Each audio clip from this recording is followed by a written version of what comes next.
Taoiseach, thank you so much for being with us today. I am keenly aware of how busy you are, and you taking time to join IDA and our clients today is even more appreciated in that context. I want to acknowledge that it's been a very difficult start to the new year for everyone, and as of today we are now facing obviously into new COVID-19 restrictions, necessary restrictions. It is clear that tough decisions had to be taken yesterday at Cabinet. How do you see things developing now over the next few weeks?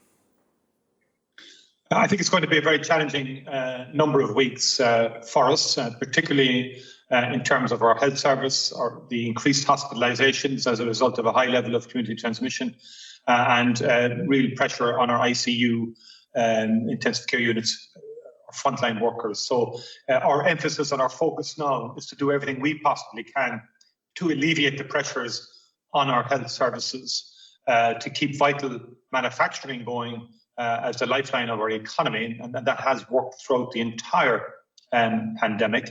But the key message to people is to stay at home over the coming period so that we can put real pressure on the virus. And the other side of the story is the arrival of the vaccines. It's been an extraordinary success story that in such a short period of time globally, that companies have been in a position to develop vaccines, and the Pfizer-BioNTech vaccine is being rolled out as we speak. Moderna has authorization. We're awaiting authorization for AstraZeneca and hopefully Johnson & Johnson as well. So that gives us hope that we can come out of this effectively and successfully in the end. But we've got to put real pressure on the virus right now. And I think economically, we can do this. We can support businesses over the coming period. We have provided contingency funding in our budget to enable us to support incomes and to support businesses through this very, very difficult period. And I have no doubt that business will play its part and ensure that only people who absolutely have to be in their workplace will be in their workplace. And obviously that's why we're doing this today virtually also. 2020 was a very difficult year for everyone. Maybe it's too soon to reflect on it given where you're at the moment, but do you have any reflections on it?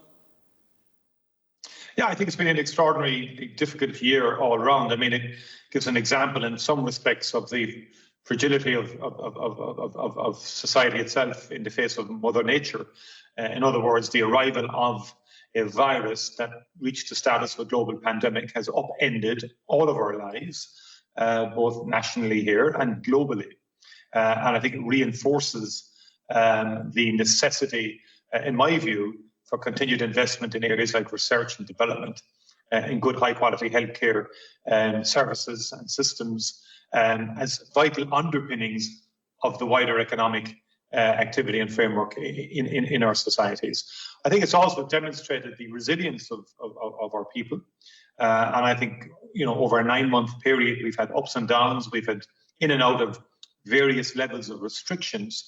And the vast majority of people have adhered to the guidelines and to the restrictions. Interestingly as well, industry, various sectors of the economy have adapted very quickly and effectively to bring in work safety protocols with their colleagues and those they work with to ensure safety in the workplace. And that has been admirable and it's been clear to see. And that demonstrates then in Ireland, I think in particular, we have resilience, we have flexibility, adaptability, and those will be qualities that will be essential into the future because we may have other outbreaks similar to this into the future. If you look at the last 30 years, we've had a greater number of them, not of this scale.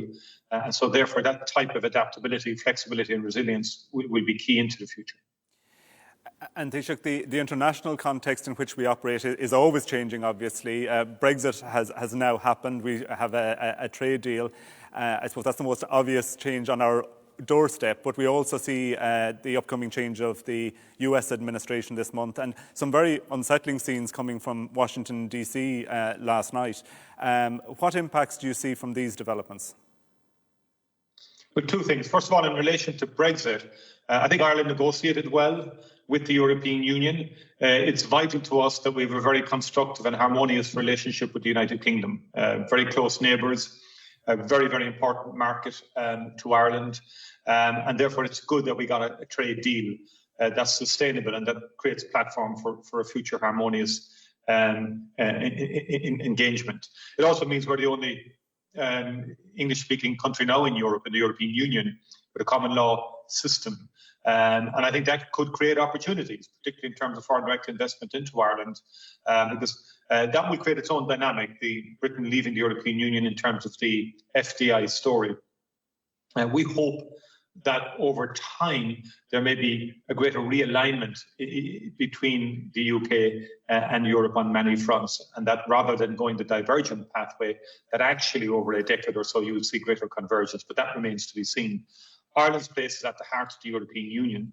We've copper fastened that in terms of the negotiations on Brexit, whilst maintaining the relationship with the UK, the all-island economy, the protection of the Good Friday Agreement.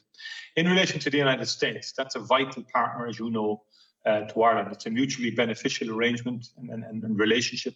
It goes way, way back in terms of kinship, in terms of families who left Ireland to build America, along with others.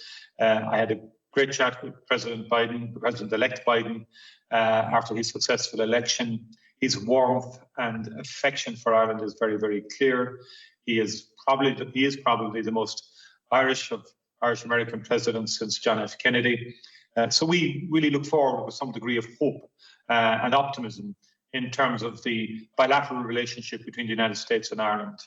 I think last night's events were very, very troubling and filled me with concern and dismay, and probably is a warning sign for us all in terms of the absolute necessity not to take for granted the institutions of our state that signify and represent democracy at work, the parliamentary democracy at work. And it does worry one that those things were allowed to happen, that crowds could get such easy access and in such a disrespectful way to the very essence and centre of democracy, and where the will of the people is reflected on the floor of the House through elected representatives. These places, in my view, are, in a democratic and secular context, sacred in their own way, because they really underpin our values in terms of freedom of speech, in terms of the ballot box and the supremacy of the ballot box, and democracy. And that, above all, that is key. And that's why I actually look forward to President Biden's elect's presidency, because I think there is a chance now to reset some of these relationships between the United States and Europe, for example, which has been going through a difficult patch over the last number of years. And then in time, in turn, then with the United Kingdom, because all three share similar values, similar backgrounds and heritage. And so in terms of a world that could be freer in terms of trade, less authoritarian, more in obviously pushing the values of democracy and free speech, that US-Europe, US-Ireland, US-Europe-UK relationship is key. Taoiseach, as you know, IDA launched its results for 2020 yesterday, and indeed its new strategy for the next 4 years. FDI has proved very resilient over the past year. We have seen employment grow in FDI. We've seen, I suppose, the exchequer returns show the contribution of FDI and how it's been maintained over the year. In your view, how important is FDI for Ireland? It's extremely important, and I've been a great admirer of the IDA for quite a long time, not just saying that because you're here, Martin, but I think you've played, the IDA has been a wonderful organisation that has underpinned our foreign direct investment strategy for over 40, 50 years now, and it's been very effective and very successful. And I think what FDI has done for Ireland, obviously a huge number of jobs, I think contributing directly up to 257,000 jobs. But more importantly, I think the dynamic it has brought to the Irish economy over the last 50 years, in terms of the high-end manufacturing that we now have, the R&D capacity within many of our industries, the strengths in our life sciences, medtech, for example. Look at pharma now in the middle of COVID-19. Some of the leading companies in the world who are fighting this are located in this country. Technology, digital, financial services, right across the board, we have a great footprint. That brings huge human capital to Ireland. It develops indigenously human capital. And it's interesting that many of our own indigenous companies, some of the leaders of those companies gained their experience in multinational companies. And the synergies between our indigenous sector and the multinational sector are very strong, and the supply chains and so on. And a great degree of expertise, knowledge, and wisdom came with multinationals into Ireland that helped to fuel our own indigenous companies as well. And that sometimes gets lost sight of. It's interesting, in the two big crises we've had in the last 10 years, if like the global financial crisis of the 2008 period right through, it was our FDI sector that proved to be the most resilient and enabled us to come through it in terms of productivity and gains and so on. Likewise, right now, it is the multinational sector, the FDI sector, that is proving to be particularly resilient and is helping to resource the Irish economy to combat what is an enormous challenge in terms of COVID, both a fiscal challenge and a societal economic challenge. So it is very, very important to our country. And I'm conscious that the BT Young Scientists Technology competition is on now virtually this year. Normally I would be visiting that in the RDS.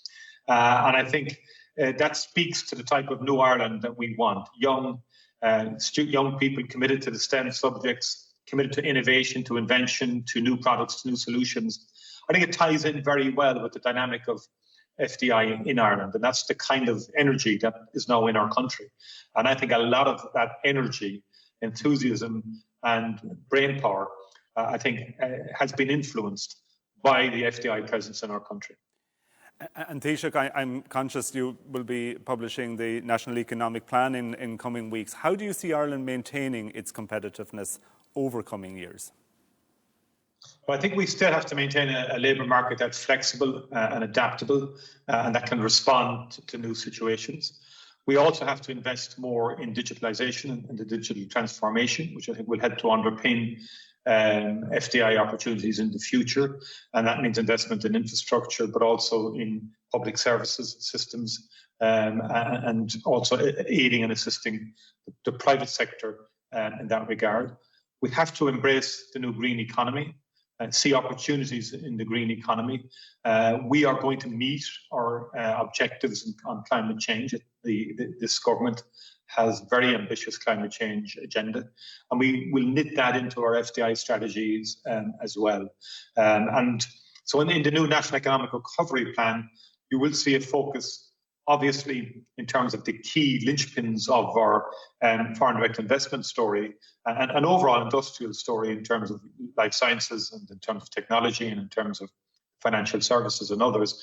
But you will see also additional emphasis on digitalisation and on the green economy. Also, in terms of the more regional spread of investments, the need to create balance in terms of economic development within the country, and also looking at areas like remote working, trying to create opportunities and re-energise communities across the country by the presence of workers in localities who can now, with advanced technology, work remotely as well. That's an important, won't be obviously the full story, but it would be an added complement, if you like, to the existing presentation we have to people who are investing in Ireland. And I think that widens your talent pool and gives you opportunities to, I think, nurture your human resource, be it at company level or at national level, and then overall improves your quality of life on the island. And quality of life and well-being metrics are important now in any new national economic plan, because it's not just in the narrow frame of economics, it has to also influence and spread into the broader story of, is Ireland a nice place, a decent, high-quality place to live in, with experience with the arts, culture, a good, clean environment, and a very good quality of life. And that's the overall narrative, really, that will be underpinned by the National Economic Strategy. And I think those developments will be very much welcomed by the investor base, obviously, that we're engaged with all of the time. We have a lot of those investors joining us today virtually, Taoiseach. What is your message to them? Yeah, and I just would say to them as well that there will be renewed emphasis in terms of investment in higher education and research and development. One of the initiatives I took on becoming Taoiseach was to create a new separate Department of Higher Education and Research to give an added focus to the innovation space and to make sure that we had a dedicated government department that would work with industry and work with our academic institutions to create a very well-resourced and energetic research story in Ireland into the future. And I think that's an important added dimension to the government's work. What I would say to all of our investors is Ireland will remain that open economy, also that economy and that society that you can come into and that we can respond quickly to your needs. The one-stop shop approach, getting things done, making sure that you're not held up too long because of unnecessary bureaucratic delays, but that really we move quickly with your needs and that Ireland really is part of your solution. That Ireland helps you to solve the problems of the world in whatever sector those problems emerge. And Taoiseach, you've already touched on aspects of this, but I suppose there have been essentially three planks to Ireland's industrial policy for the past 3 decades. And obviously you're a former Minister for Enterprise, so you know this well. Attract foreign direct investment, grow indigenous companies and support them to trade internationally, and then invest in innovation and R&D. I suppose it's really important we continue on all three strands, isn't it? And that they're intertwined. Absolutely, and as I said earlier, that's why we set up the new Government Department of Higher Education Research, is to really focus on R&D. I think we could do more there, and if we could do more to incentivise research and development in the private sector as well, we will do that, particularly in the indigenous space, because I know that the synergies between FDI and our own companies is growing stronger all the time, and many FDI companies have come in through some of our SMEs as well, and some very exciting new companies coming on stream all the time, nurtured by Enterprise Ireland. You work closely with that state agency that looks after our indigenous base.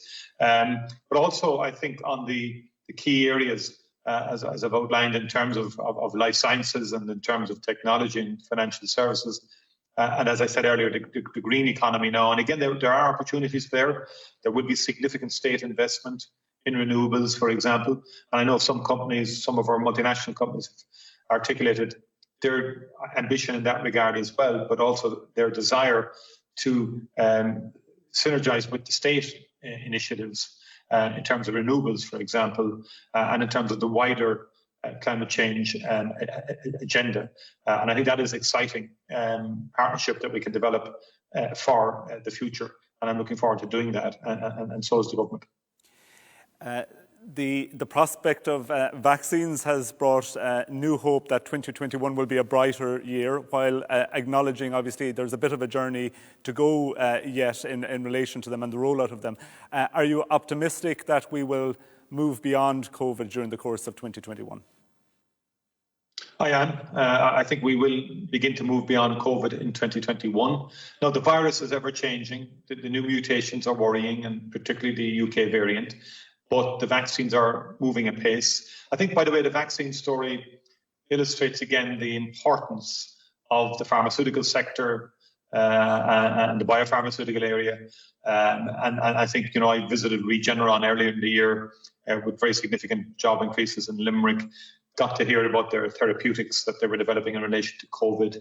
Pfizer, long-term, one of the earliest investors in Ireland, J&J and others as well. At a meeting later, all those companies, in my view, underpin the importance of investment in our pharmaceutical industry globally, and the importance of the pharma industry. Because without the vaccines, we would be in a very difficult space now, facing into our third series of very severe level restrictions. And the hope and aspiration is, and the reality is, we now have vaccines that can deal with this virus. That is a triumph of the research of the companies concerned. And it's important that we say that. Governments on their own will never be able to do this. And I think it's important that we salute those researchers and those who've worked at breakneck speed to get these vaccines authorised and get them on the market. And it's a very challenging area, but it offers us real significant hope that by the latter part of 2021 we'll be beyond the worst of this crisis. Taoiseach, thank you so much again for taking the time to share those very important perspectives with us today. We are keenly conscious of all of the other competing things that you are required to do, and we wish you and your colleagues well over the coming year. Thank you. Thank you very much indeed, Martin. And may I take the opportunity of wishing you and everybody in the IDA the very best of success in 2021, and to thank you for your work over 2020. You had to do a lot of, obviously, the normal job, but I know you were very helpful in liaising with government and the companies and so on in terms of dealing with an extraordinary year. And we appreciate the work of all your colleagues. Thank you very much, Taoiseach. Thank you.